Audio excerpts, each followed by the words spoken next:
director. But before we go on, I would like to state that this show was thanks to 26 extremely dedicated and focused individuals. It was not just me, it was everyone. In addition to that, that door over there, please do not use. If you have to leave for whatever reason, please do so at the back. Also, your phones, please put them on silent or turn them off. Another PSA, we have weapons on stage, however they are fake, and no one has died yet. You know, hopefully no one dies. Also, we have blood on stage, which is also fake, so don't worry about that. Also, enjoy the show. That is Sweeney Todd. Thank you for coming.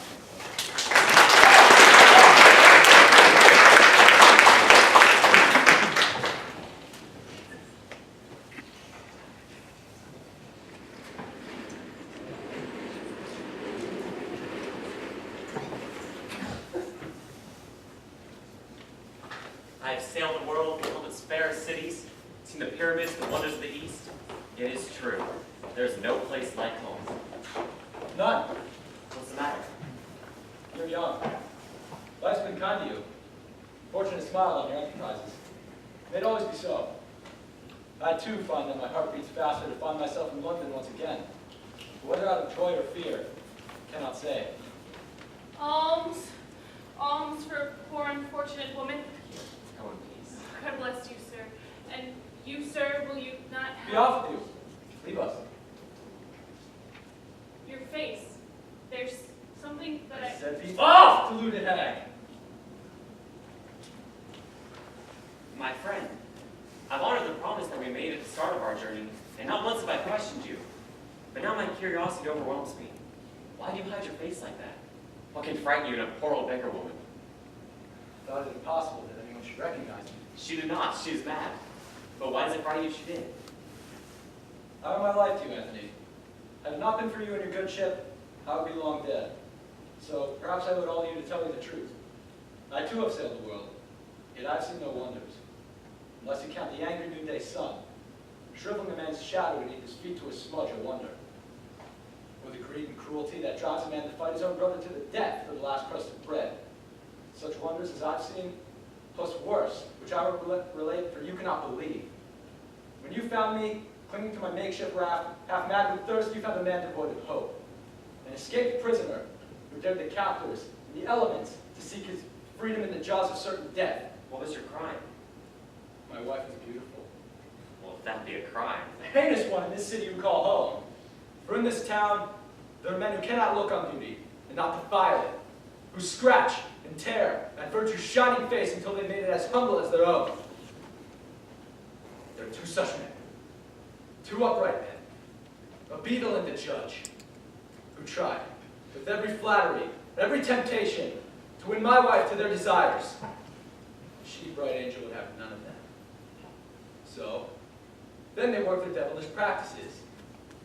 Falsely I was accused, charged with petty theft, and arrested by the beadle, and brought to court, in front of that very judge, who in accents grave sentenced me to transportation for life, hoping that in my absence my good wife would fall. And did she? No! I don't know. That's what I hope to find out here. My barber shop used to be on the second story, but as you can see, the barber shop no more. Here lives Mrs. Lovett. I hope she'll have good news for me. Now leave me, Anthony, learn my fate. I won't have you see me weep, whether out of joy or sorrow. I will. Shall we meet again tomorrow? Yes, at St. Dunstan's Marketplace at noon. I will be there. I wish you good fortune, my friend. Farewell. Farewell. Wife and daughter, left in deadly peril unprotected. What spite befell them? The answer lies within. Yet I cannot be known to anyone I cannot trust. Well, I have no choice. My fate awaits me. Are you all asleep? Some food! Here! Are you a ghost? I don't go running out the minute you get in. I only took you for a ghost because you're the first customer I've seen in a fortnight. Sit you down. You think we'd had the plague the way people avoid this shop? A pie, was it? Pie! Yes, and some ale. Mind you, I can hardly blame them. There's no denying these the most tasty pies in London. I should know. I make them. What's that?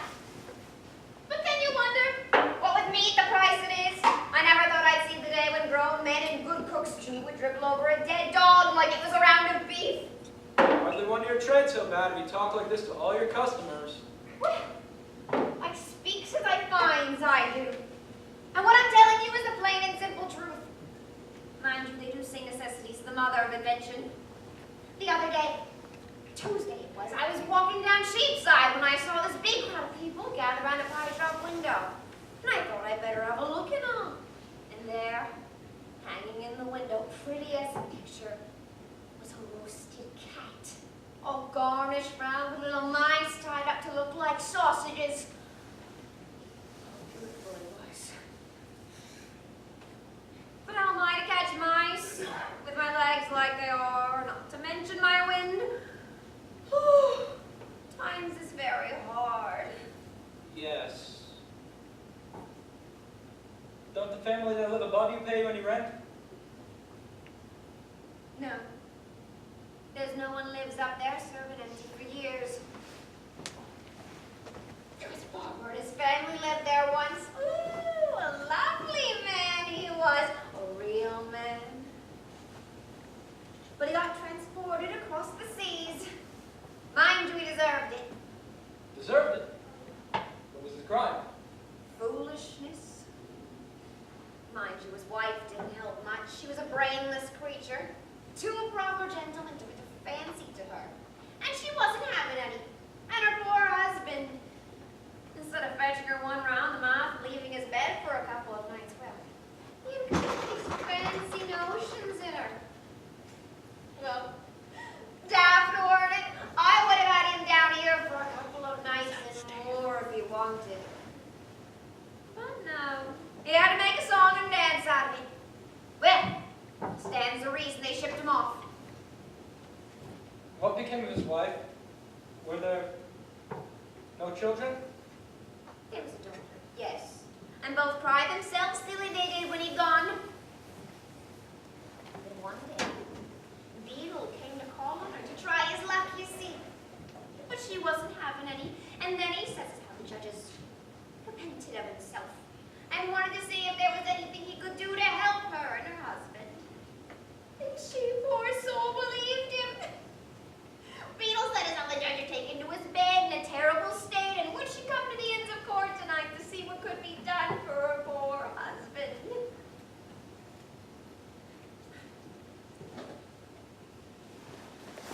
Well, she went. When she got there, they was having this fancy dress ball, you see. All in masks there was. She didn't know what to do. She couldn't find the judge anywhere. But he found her soon enough.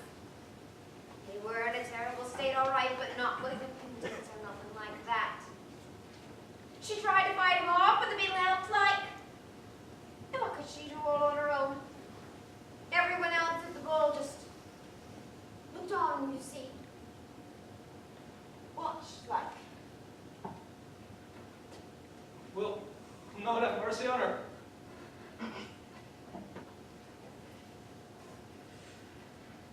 Then I will have no mercy either. None. Oh, here you're in a state you hardly touched your pie. I'm that poor unfortunate woman's husband, that foolish Barbara so unjustly transported. Now tell me, woman, what has become of my wife and daughter? Oh, you are him, but look how you've changed. You look as if you shook hands with the devil and come back to tell it. Where is my wife? My Lucy? Oh, sir. Where is she? When she got back here, she were in a terrible state. Her hair all across her face, her eyes were wild like an animal's. She went straight up to where Joanna was sleeping and woke her up.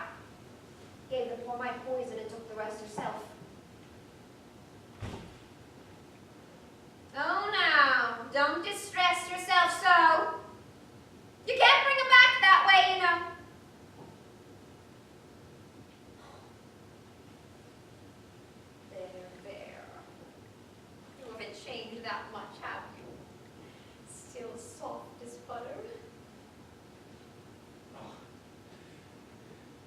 changing me. That husband soft as butter died on that same night. And in his place shall rise such a man to put the world to fright. And this I vow, I will not rest until my wife and daughter are avenged. No, you didn't let me finish. It was only your wife that died. Joanna lives? As surely as I do, and pretty as a picture. I revived her and sat up with her 3 nights when she wouldn't take down no nourishment at all, but after that she got stronger, and in next to no time she was good as new. You should let me see her. Oh, she's not here. I couldn't keep her. Where is she then? The judge came looking for her when he heard as how your wife was dead. He wasn't very happy after he'd gotten what he wanted. Said he'd set her up in the world. Took her off me to be his ward, he said. You shall pay dearly for this. This do I vow. This heart shall be as stone. These hands will drip with guilty blood. This face will strike cowards dead as look on it. I will be revenged. Oh, can you be? He's a judge, and the others a people, and you're a poor penniless escaped convict running from the law. How can you be revenged on him? Some way. Anyway, I will have blood. But you're right. The plan I have in mind requires money. Only have my razors, I might know where to find some. Oh, mister. Todd! Sweeney Todd. That other man is dead. All right then, Mr. Todd. Here's a crumb of comfort for you. I found your razors when I was clearing out upstairs. Pay for the funeral, but I thought I'd hang on to them.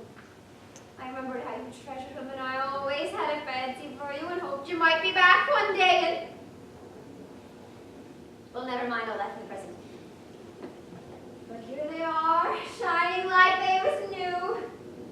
I was offered £100 for them, I was. And in my condition, well, I was tempted, but I didn't fall. My right hand's complete again. Why, the noses chase silver, ain't they? Silver. Yes. See how they shine. Aye. But before long, this handle shall be dull as common lead. From this blade's edge shall drip inestimable rubies.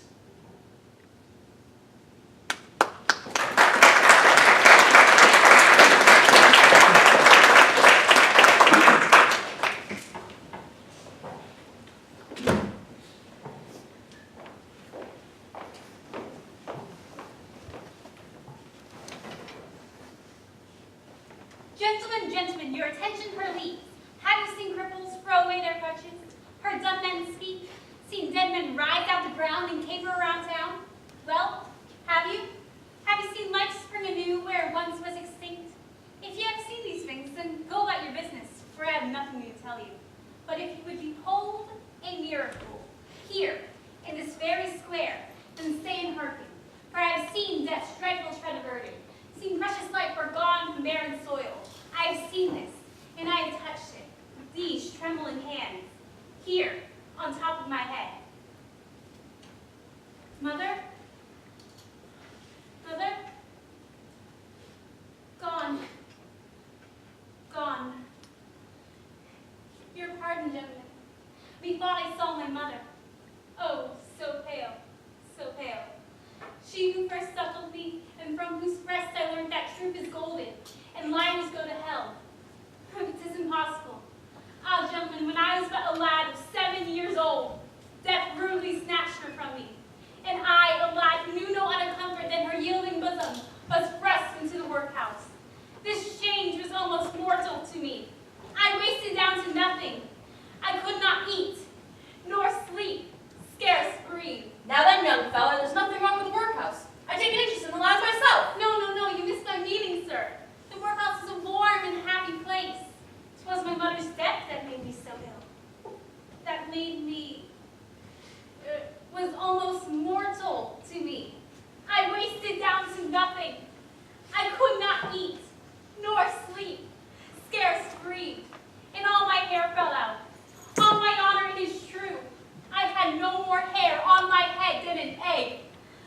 in a terrible state.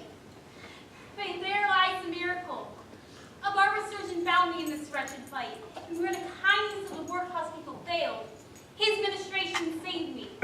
He gave me a bottle of a substance rare as gold, Pirelli's miracle elixir, and rubbed it in with loving fingers thrice a day. Behold my head! There lies the miracle. New life grows here. New hope. New strength. Now who will take advantage of this miracle? Who needs new life? You, sir? And you? For only 2 pence, you can be as me. Here, feel its strength. Ah, there you are, my friend. I'm sorry to keep you waiting, but I was... Shh! I may need your help. The favor I ask may be a painful one. Oh, you could not cause me pain today. Then I may count on you. Of course. Are you all done for Pirelli's miracle elixir? Right. Well, who will step aside and have a shave from the Prince of Barbers, the man who shaved the King of Naples before the battle of Pisarello, and to whom you will recall the king dedicated that glorious victory? Or who will have a troublesome tooth so gently drawn, so that pulled the tooth from a Medici princess's mouth so skillfully she swooned and thought he kissed her, so she swooned and asked for more? The man who every week, to back his claims, offers a challenge to the world. He will wager 100 pounds that he can shave a man and pull out one of his teeth, no more pain than a pinprick, faster than any barber surgeon in the land. Now who will be shaved by such a man? Who will have a troublesome tooth so gently drawn, they'll smile as it comes out? Oh, what a stench! Is there a charnel house nearby? There's nothing wrong with the dreams around here, mate. I've seen them personally. And it can't be that. What have you got there, my friend? Pirelli's miracle elixir. Can I smell it?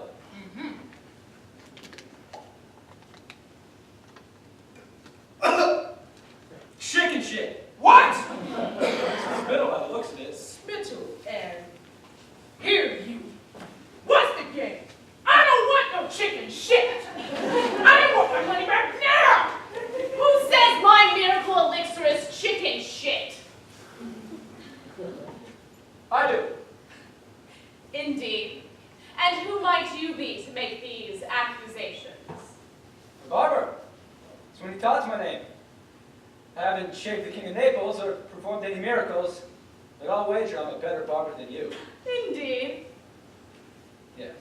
To compensate for the wager, offer these. My razors. Tobias chairs. You accept my challenge.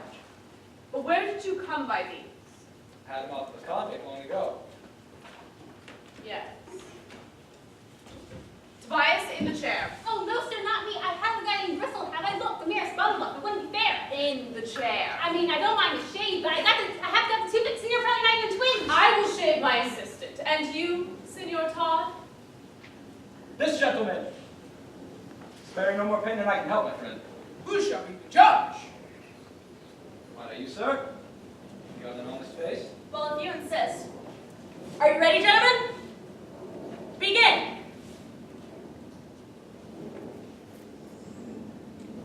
Check. A hair. Shape completed. No, no. Check. Shape completed. The winner. I don't believe you took a tooth out. Let me see. Yes. A very neat Senor Todd, was it? Very well. Here's 50 pounds. I shall bring you the rest tomorrow. Where can I find you? Fleet Street. Above Mrs. Lovett's lodgings. Yes. You shall hear more of me, Senor. Tobias, come. Remarkable. Hardly any pain at all. Why, if you can carry all your work as good as you've done on this gentleman, I swear he must be the most famous barber in London. I hope to become so. I will come to you in the future, Mr. Todd. You'll be most welcome.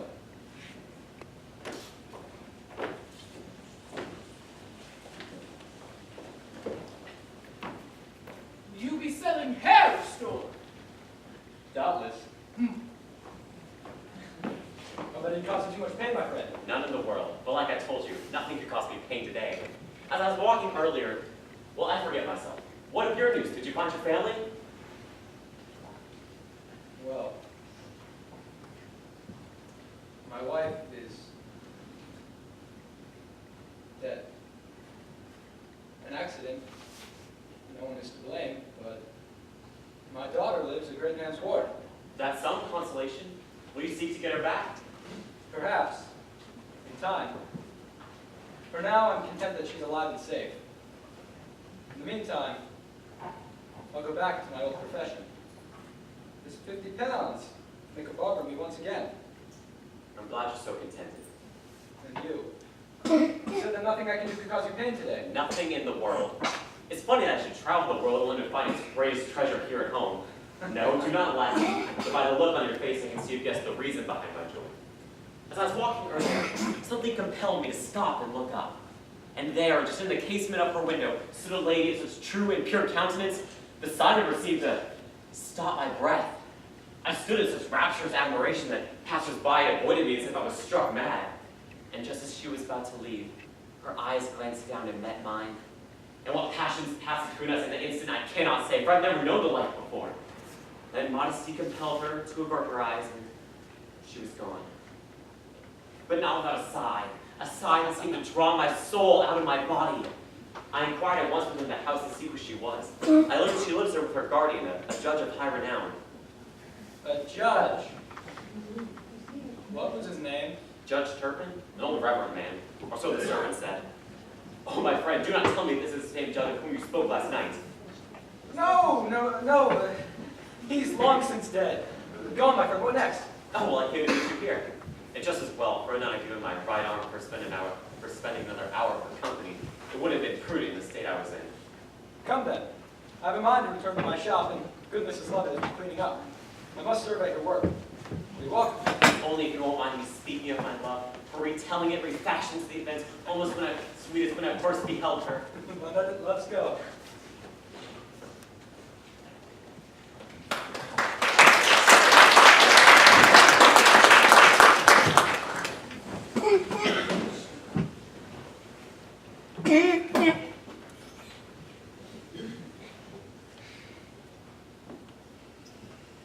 Let him who is without guilt cast the first stone. Can I be such a man? Is it possible that any man can live quite free of sin? Yes, I know it can be so, but I am not he. I, who by my office should be incorruptible, have ripped the blindfolds from sweet Justice's face, weighed down her scales with sin, and stained her blameless sword with innocent blood. Now, teeming flesh, take thou the recompense, an angel ravished, she who took her life for shame, a life worth 30,000 times my own, and all for loathed lust. Out, vile bestial man, lascivious devil, down! Heaven mocks my penitence and turns my one good act to mockery. In true contrition did I take Joanna in, made her my ward, and loved her truer than I would my own. Loved her too true, for as her body swelled to womanhood, a cankered weed entwined itself around that sweet flower of father feeling. That weed is lust, and now it chokes my soul. Down, rising stench! Down! Down!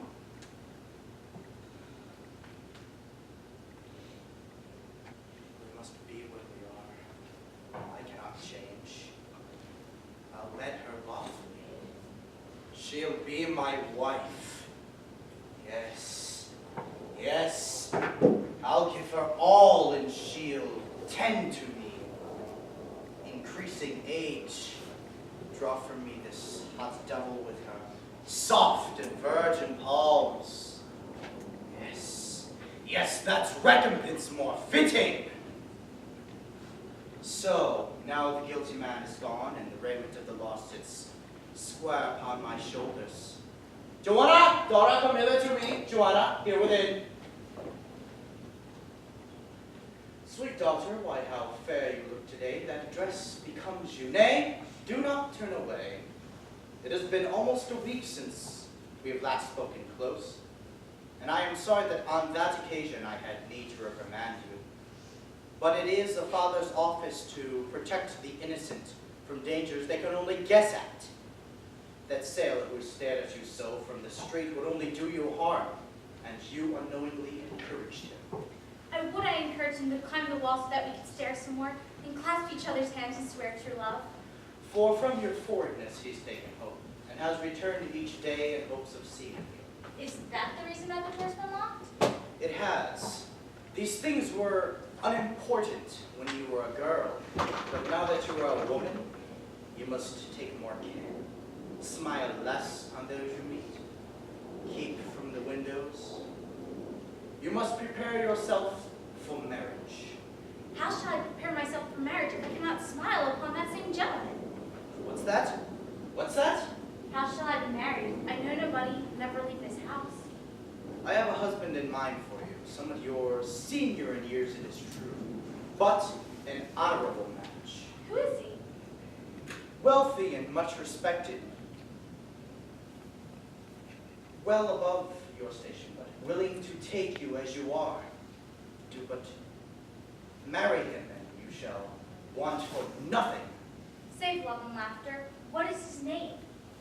He has known you since you were a child, loved you, watched you, and waited. Dared to hope, tended you like a father, and now kneels before you. You? Oh, Joanna, I will love you not as a father, but as a husband should. Be but kind to me. Never. You don't know what you are saying. Let me leaf through the pages of love's book and show you pleasure in 1,000 guises. You make yourself ridiculous, sir. Pray rise. The grave shall rather have my maidenhood than such a one as you.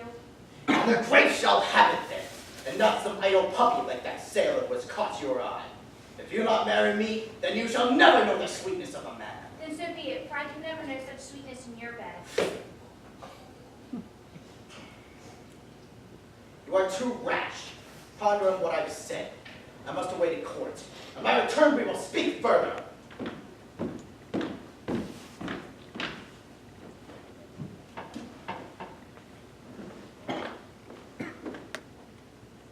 The ways of Providence are strange, for in the darkest hour there is a gleam of hope. In his agitation he has left the door unlocked, and I may again gaze from the window in the hopes that my love will come. Oh, come on, wings of love, so swift and bear me hence at once, but till then I'll sing to pass the hours.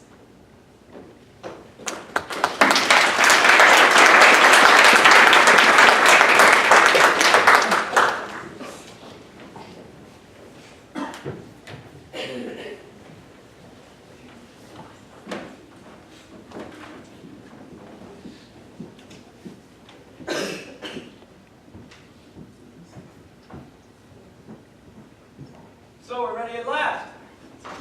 What do you mean at last? There's no one else who could clean this place up in the time I have. And you've been no help neither, fidgeting with that thing all the while. My friend here is impatient, Mrs. Lovett. I dare say he is. But put him away for a minute, he's making me nervous. Excuse me asking, but are you sure you're going to go through with this? I mean, you were always so sensitive, weren't you? You remember how you fainted away that time you cut yourself bad? That was not Sweeney Todd who fainted, Mrs. Lovett. Oh, I know. It was that other fellow who looked like you. You don't have to pretend to me, though. Aren't you a little bit nervous? Nervous barber won't be long in business. But yes, I have my doubts. Event let's witness whether or not I can master them. Here comes the event now, nice looking gentleman. I'll be off then. Keep steadfast and to the purpose. Remember your revenge. Oh. It's you. I understand your disappointment. I don't come any for anybody these days. 7 days I've watched and waited outside her window, yet not once has she appeared. The judge refuses to admit me into the house. What would you do in my place? Well, Faint heart never won fair lady. If it was I in your place, I wouldn't leave her window until I'd seen her, be it a day, a month, a year even. Good day, gentlemen. Perhaps I misinterpreted it all. Perhaps she glanced out of curiosity and was offended by my stare. No, no, it can't be. So to her once again. Without much hope, I shall go. Now, sir, A matter of business. Thank you, Senor. I hope you don't bear me any ill will over our little wager. No ill will in the world, Mr. Todd. I have come to settle my debt. However, there is another little business. Look half starved, lad. Do you not care for a pie? To tell you the truth, you are my first customers. Perhaps it'll bring me a bit of luck. Go down this back stairwell to Mrs. Lovett. Tell her I sent you. She'll give you food and drink. Then I will. Now, Mr. Todd, as I said before, I bear you no grudge at all as a result of our little wager. In fact, I positively thank you for it. For it has long been in my mind to retire from bartering. I find the life rather strenuous. And our little competition gave me an idea as to how I might earn a living without overtiring myself. Indeed. How? You are a far better barber than I could ever hope to be. You're too kind. So I said to myself, why should you not work for the both of us? For you are so good a barber that I could almost say that I had never seen the like. Except once, when I was a boy. I was taken to have a troublesome tooth removed. Yes? And the barber surgeon who removed it was as good, I think, as you. Yes? And not better.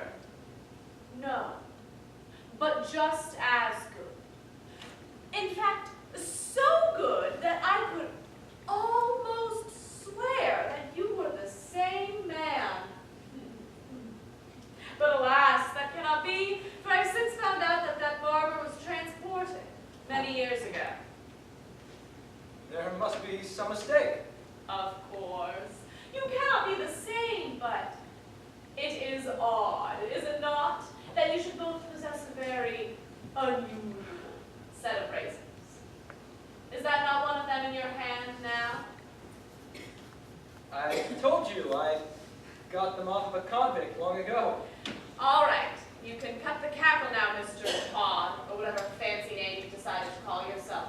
My name's Alf Spiral, and I know who you really are. And the beetle might like to know too, mightn't he?